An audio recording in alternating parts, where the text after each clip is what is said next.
네, 반갑습니다. 저는 정말 반갑습니다. 우리 성도님들도 반가워해 주시죠. 우리 김동욱 목사님하고 저하고 같은 교회에 있어서 가지고 생각보다 좀 인연이 오래됩니다. 저는 이제 대학부 사역을 주로 했고, 우리 목사님은 이제 교구 사역을 하셨는데, 뭐 고향이 같아서 친한 것도 있지만, 이제 저도 좀 지내보면 존경할 만한 선배가 있고, 그냥 저 사람하고는 그냥 대충 지내야겠다 이런 사람이 있습니다. 그런데 우리 김동욱 목사님은 정말 제가 존경하는 따들 만한 몇 안 되는 목사님 중에 한 분이어가지고 더더욱 반갑고 그렇습니다. 제가 이렇게 대학부 사역을 오래 해가지고 제가 이전 교회에서 14년을 사역을 했는데 3년 빼고는 대학부 사역만 했습니다. 그래가지고 오늘 목사님 이제 한번 오라고 하실 때 제가 다른 부서면 잘 모르겠는데 우리 주일학교 또 교육위원회 장학위원회 가지고 그래서 또 기쁜 마음으로 왔습니다. 요즘 참 주일학교 사역이 힘들지 않습니까? 우리 교회도 이제 우리 교회 멀지 않습니다. 우리 교회도 오후 예배 드린 지가 3월 셋째 주부터 예배를 드렸으니까요. 얼마 안 되었습니다. 그리고 뭐 그 전에 보니까 주일학교가 참 교사가 더 많고 뭐 그런 상황인 것. 지금 이제 조금씩 늘고 있는데 다들 같을 거라 생각합니다. 제가 이 코로나 사태를 겪으면서 한번 충격을 받았던 것 중에 하나가 잘 아시는 것처럼 신천지가 대구에서 컸지 않습니까? 근데 그때 제가 이제 대학부 사역을 하니까 청년 사역자들하고 만나게 되는데 얘기를 들었는데 대구에 신천지가 15,000명이 있다고 합니다. 근데 그 중에 대학생만 8,000명이 있다고 합니다. 저는 우리 이제 목사님은 김동 목사님은 IBF 열심히 하셨고 저는 SFC 열심히 했는데 제가 있던 이제 학교에 SFC 한번 방문하게 되었는데 목사님 학년마다 한 명씩 있는 게 다행입니다 이러더라고요. 그래가지고 충격을 받아가지고 이제 그 학교에 교회가 있는데 목사님하고 얘기하면서 이래도 안 되고 저래도 안 됩니다 뭐 이런 얘기 들을 때 참 마음이 아팠습니다. 그동안 우리는 뭐 하고 있었는가 이런 생각 참 많이 하게 되었습니다. 지금 세상이 그렇습니다. 요즘 또 신천지가 다시 활동하고 있습니다. 열심히 합니다. 우리 교회는 이제 막 더 이상 좀 놓지 말라고 그 우편통에도 고발한다고 많이 써놨습니다. 그래 놓으니까 이제 안 하더라고요. 그런데 노골적으로 많이 하고 있습니다. 이제 여름 사역을 앞두고 우리 교사들 또 우리 장로님들 또 모든 우리 성도님들 교회의 미래가 주일학교에 있고 믿음 계승하는 게 최고의 사명인 줄 믿습니다.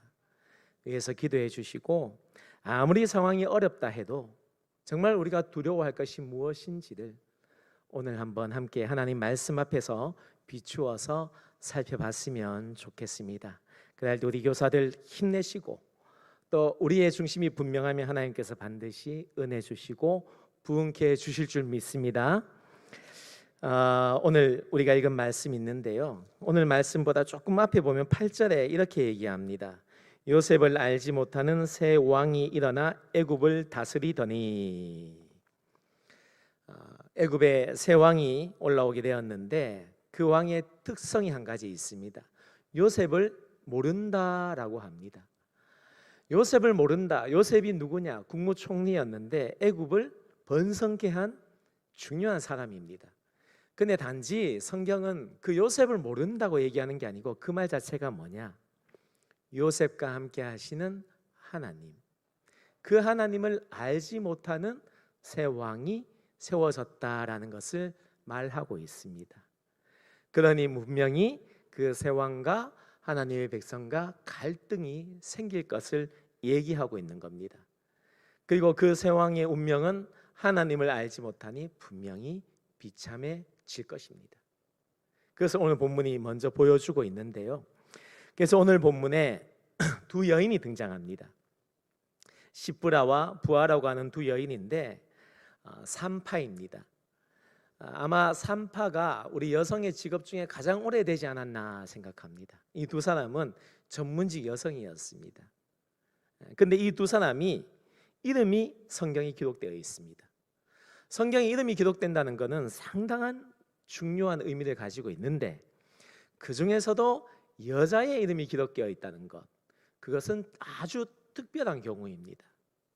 그런데 또 우리가 아는 것처럼 이때 요셉을 잘 알지 못하는 새 왕 바로 왕의 이름은 우리가 모릅니다. 하나님의 역사에, 아니 이 땅의 역사에 하나님이 기억하시는 자는 누구인가가 여기에 나타나는 겁니다. 강성한 최강국의 왕이어서 그 이름이 기록된 것이 아니라 하나님은 누구를 주목하시는지, 그리고 그 이름이 왜 기록되었는지, 우리도 우리 수상교회가 아니죠, 성지교회 우리 모든 성도님들도 하나님의 책에 그 이름이 선명하게 기록되기를 소망합니다. 이제 이 새 왕이 세워지니 이스라엘 백성들을 핍박하기 시작했습니다. 아마 그전에는 이스라엘 백성들의 관계가 조금은 나았던 것 같습니다. 근데 이스라엘 백성들이 자꾸 커지니까요, 이제 핍박해야 됩니다. 왜냐하면 그들이 반대편에 서서 공격하면 애굽이 위태로울 수 있으니까요. 그래서 처음에는 노동을 심하게 했습니다. 성을 건축하게 하고 핍박하였습니다. 노동을 가중했습니다. 그러니 어떻게 되겠느냐? 아마 이스라엘 백성들이 힘들어서 더 번성하지 못할 거다, 그렇게 생각을 한 겁니다. 그런데 하나님의 섭리는 그게 아니었습니다. 이스라엘 백성들이 번성케 된 이유는 하나님의 뜻이었습니다. 하나님의 약속이었습니다. 그래서 몰랐던 거죠. 그러니까 여전히 요셉을 모르는 왕, 하나님을 모르는 왕이었습니다.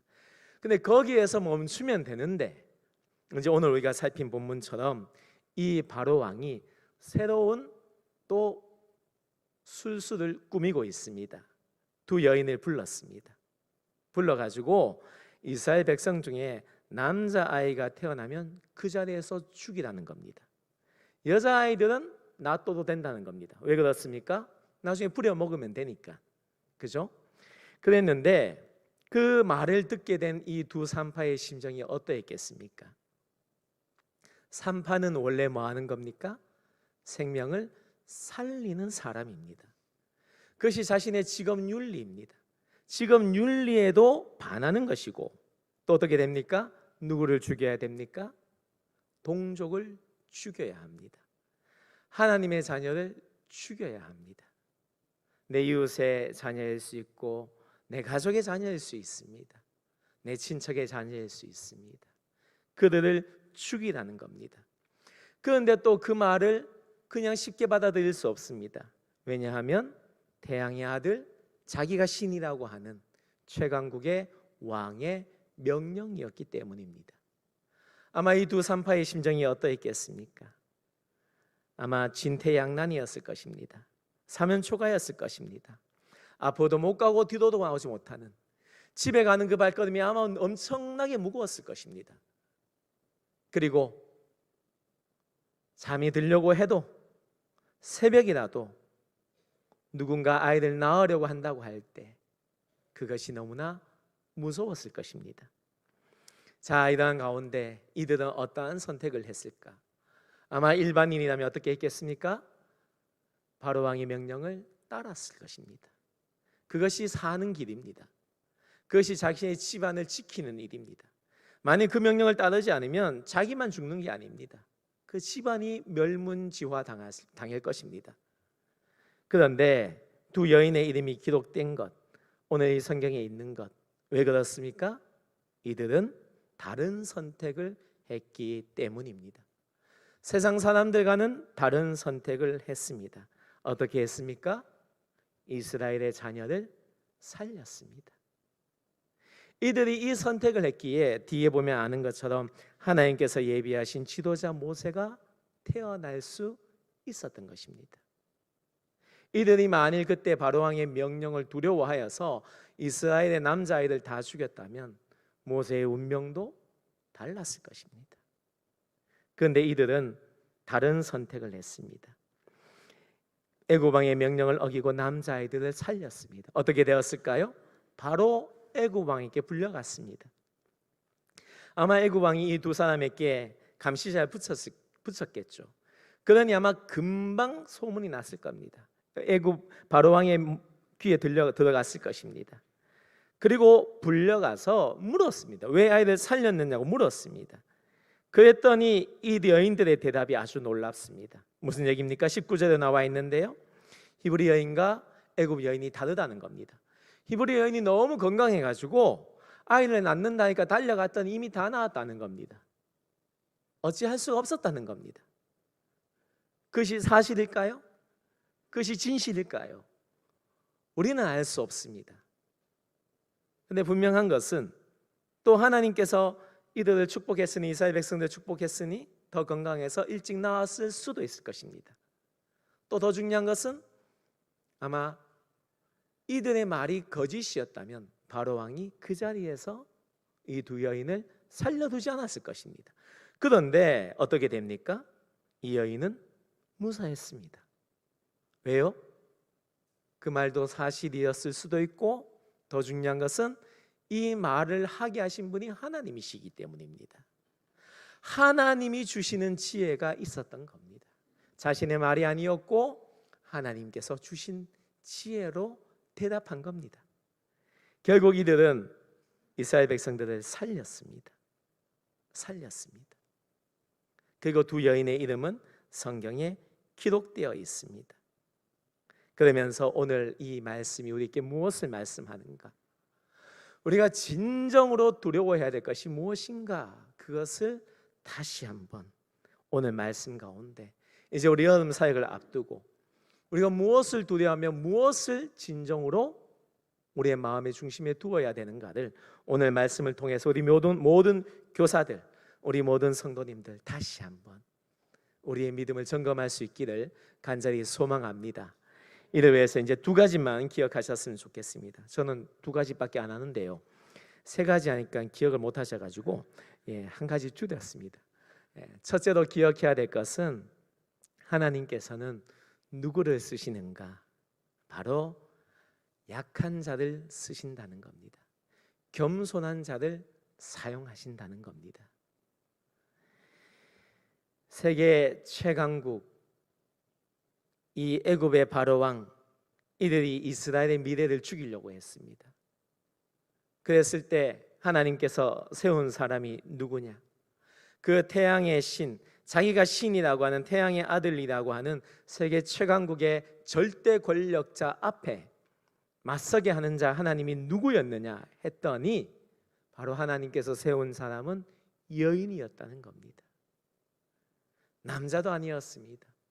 두 여인이었습니다. 그런데 오늘 이 15절에 이 두 여인을 일컫는 말이 있습니다. 히브리 산파라고 합니다.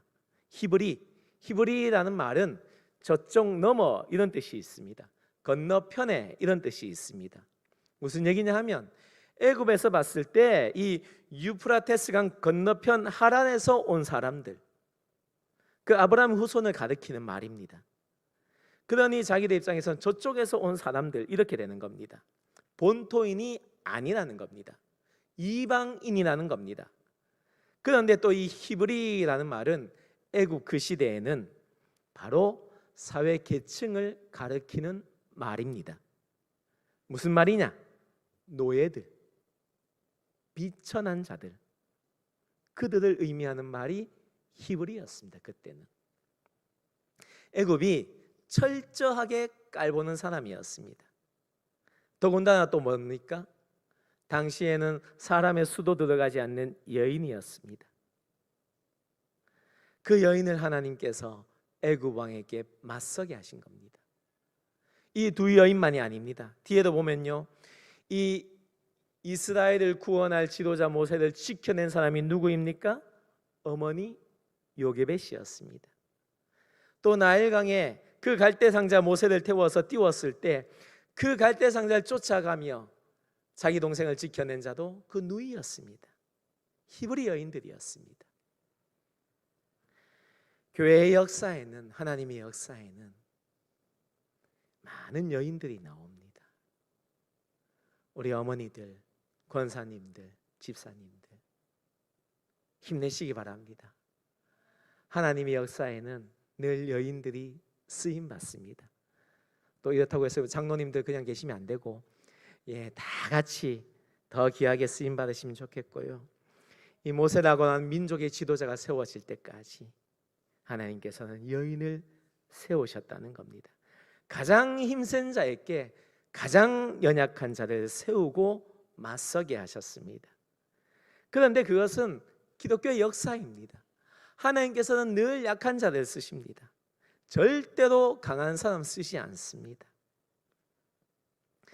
제가 사역을 처음 시작한 게요, 성도교회입니다. 거기도 우리 노예입니다. 제가 본의 아니게 중노에 인연이 많습니다.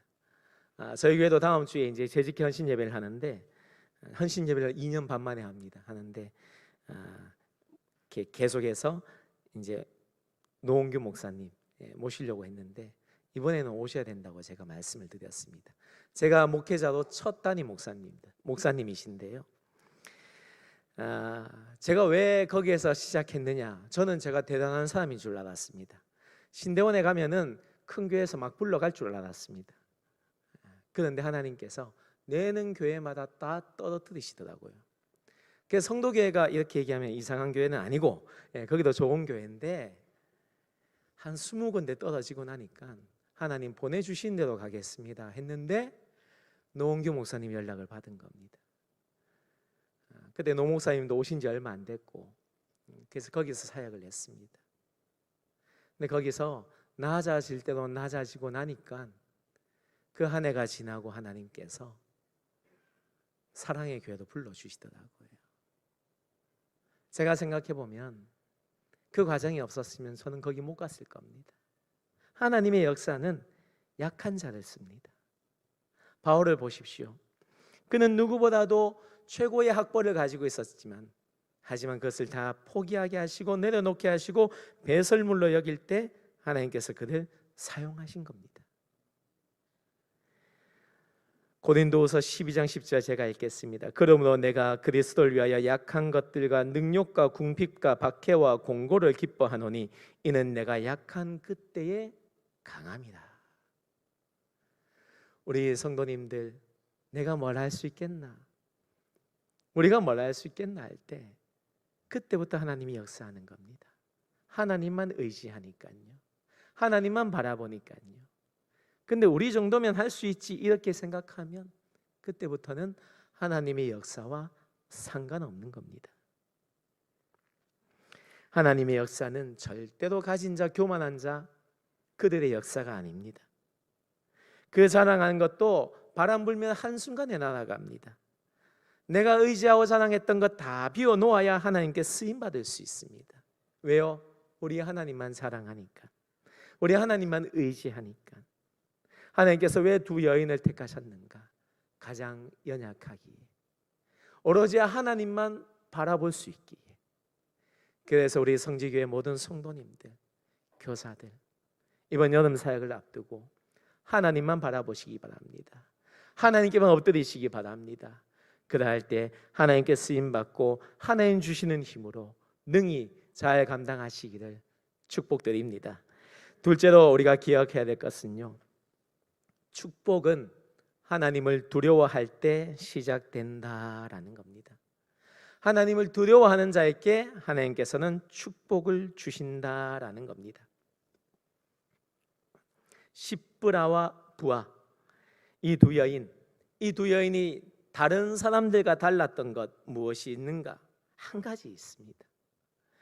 애굽 왕의 그 칼날 앞에서도 흔들리지 않았던 그 담대함, 그것이 어디에 있었는가 했을 때 17절 말씀이 보여주는데요. 우리 17절 말씀 괜찮으시면 다시 한번 함께 읽으시겠습니다. 그러나 산파들이 하나님을 두려워하여 애굽 왕의 명령을 어기고 남자 아기들을 살린지라.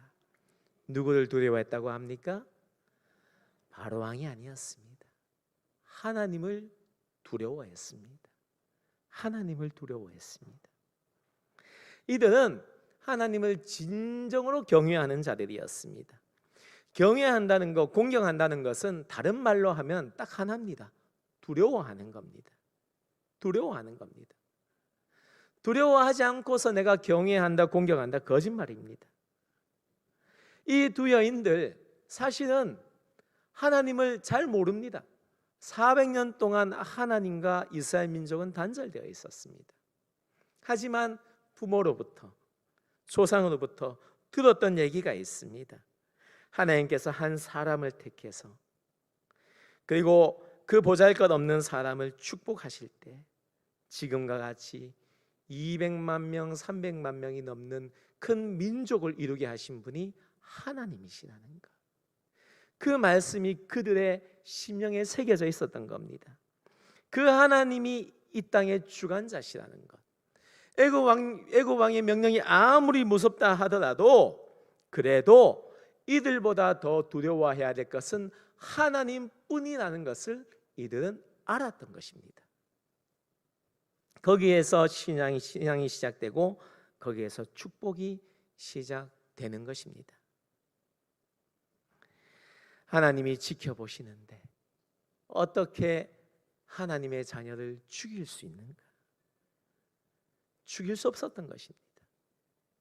아무도 보지 않아도, 산모도 몰라도 내가 그 아이를 죽일 수 있지만 하나님이 보시는데 죽일 수 없었던 것입니다.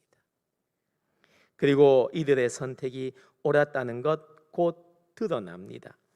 21절 말씀인데요, 21절 말씀도 괜찮으시면 같이 한번 읽으시겠습니다. 시작. 그 산파들은 하나님을 경외하였으므로 하나님이 그들의 집안을 흥왕하게 하신지라. 아멘. 어떻게 되었습니까? 하나님을 경외했습니다. 하나님을 두려워했습니다. 하나님만 바라봤습니다. 20절에서도 보면요, 하나님께서 그 산파들에게 은혜를 베푸셨다라고 합니다. 하나님을 두려워했더니 하나님께서 바로 무엇을 하십니까? 은혜를 베푸셨습니다. 오늘 말씀이 또 뭐라고 합니까? 그들의 집안을 흥왕하게 하셨다라고 합니다. 이 말씀이 재미있는데요, 그들의 집안을 흥왕하게 하셨다. 우리 성경이 원어로 보면 조금 다릅니다. 그래서 대부분의 영어 성경은 어떻게 번역하냐 하면 He gave them families 이렇게 번역합니다. 하나님께서 그들에게 가족들을 주셨다라는 겁니다. 이게 뭐 대단한 말이냐 그렇게 볼 수 있는데, 당시 그 구약 시대를 연구한 이 더글라스 스튜어트 교수의 글을 읽으면서 제가 이해가 되었습니다. 당시 산파들은 독신이었다고 합니다. 왜 그런가 하면은 모든 노력과 시간을 산모에게 쏟아야 했기 때문입니다. 언제든 달려가야 했습니다. 그리고 그 집에서 아이를 낳을 때까지 많으면 몇 날 며칠을 아이를 받아야 되는 겁니다. 그러니 결혼할 수가 없습니다. 그리고 또 보십시오, 이 두 사람 어떤 사람입니까? 이스라엘 민족의 산파가 두 사람뿐이었을까요? 아닙니다. 많은 산파가 있었을 것입니다. 그런데 왜 바로 왕이 이 두 사람만 불렀을까요? 이 두 사람이 우두머리였던 겁니다. 지도자였던 겁니다. 그러니 이 두 사람은 나이가 어땠을까요? 많았을 것입니다. 나이가 많은 여인이었습니다. 일평생을 늘 다른 가정에서 생명이 태어나는 것을 축하했습니다. 그런데 집에 돌아가면 가족 하나 없습니다. 나이가 60이 넘었을지 얼마가 넘었을지 모르지만 자기의 자손 하나 없었습니다. 그런데 하나님을 두려워했더니, 하나님을 공경했더니, 그래서 세상 가는 다른 선택으로 하나님의 아이들을 살렸더니 하나님께서 흥왕하게 하셨습니다. 가족을 주신 겁니다. 그리고 어떻게 되었습니까? 흥왕하게 했다는 것은 자손을 번창케 했다는 겁니다. 아마 태가 끊겼을 것입니다. 그런데 하나님이 그들 보시니 그들의 태를 여시고 하나님께서 자녀를 일으켜 주신 것입니다. 가족을 만들어 주신 것입니다. 우리는 애굽 왕 바로의 이름을 알지 못합니다. 그런데 우리는 그 애굽 왕과 맞섰던 두 여인의 이름을 분명히 기억합니다. 그 애굽 왕은 지금 흔적도 없이 나라가 사라졌습니다. 하지만 오늘 이 두 여인에서부터 시작된 그 믿음의 자손이 우리들입니다. 우리는 이 성경을 보며 그 여인의 이름을 보며 우리가 진짜 두려워해야 될 것이 무엇인지를 알게 된 것입니다. 두 여인의 이름을 보십시오. 시브라와 부아입니다. 그 이름의 뜻이 뭐냐 하니 아름다움과 빛남이라는 뜻입니다. 애굽 왕의 그 집요한 핍박 속에서 고통하던 이스라엘 백성들에게 이들은 이름 그대로 아름다움과 빛남을 선물해 주었습니다. 이 이스라엘 자녀들 한 명 한 명이 얼마나 아름다운지를 알려주었고 이 아이들 한 명 한 명이 얼마나 빛나는지를 보여주었습니다. 핍박 속에서 과연 하나님이 어디에 계신가 부르짖는 그 이스라엘 백성들에게 하나님께서는 여전히 일하고 계심을, 그래서 우리 하나님이 얼마나 아름다운 분인지를 보여주었습니다. 또 한 줄기 빛도 없는 그 어둠 속에서도 하나님께서 여전히 살아계심을 이들이 비추어 주었습니다. 우리 사랑하는 성지교회 모든 성도님들, 주일학교 교사들, 저도 우리 교회 주일학교 교사들 보면 짠합니다. 아침에 일찍 와가지고 예배드리고 또 그 아이들 한 명 한 명 품고 기도하고 섬기는 모습 보면 짠합니다. 자기 돈을 털어서 간식을 사고, 교회가 많이 안 주거든요. 열심히 섬기는 모습 보면 짠합니다. 그런데 하나님께서는 그것을 다 기록하고 계십니다. 이 두 여인의 이름처럼 다 기록하고 계십니다. 우리 성지교회도 잘하고 계시고 또 당연히 그렇게 하실까 생각하지만 우리 다음 세대를 일으키기 위해서 헌신하실 때 하나님께서 흥왕하게 하실 것입니다. 부흥케 하실 것입니다. 하나님께 성지교회를 통해서 하나님의 역사를 써나가실 것입니다. 오늘 이 말씀처럼 어떠한 순간에도 오직 하나님만을 두려워하고, 그리고 내 가진 것 자랑하는 것이 아니라 우리가 자랑해야 될 유일한 이름 예수 그리스도, 오직 우리 하나님만 자랑하는 우리 성지교회 모든 성도님들, 우리 모든 교사들 되시기를 주님의 이름으로 간절히 축원드립니다. 아멘. 하나님 아버지 감사합니다. 이제 여름 사역을 앞두고 다시금 하나님 우리가 붙잡아야 할 것, 우리가 진정으로 두려워할 것, 우리가 어디에 목숨을 걸어야 되는지를 깨닫게 하시니 감사드립니다. 하나님 모든 교사들에게 주님 한없는 은혜를 부어주시고 하나님 아버지 성지교회에 이 자녀들이 흥왕하게 하여 주시옵시고, 그래서 하나님 아버지 하나님의 역사를 써나가는 믿음의 자녀들을 키워내고 양육하는 교회 되게 하여 주시옵소서. 하나님 약할 때 강한 것이라 우리 주님만 사랑하는 우리 성지교회 모든 성도들 되게 하여 주시길 간절히 소원하오며 예수님의 이름으로 기도하옵나이다. 아멘.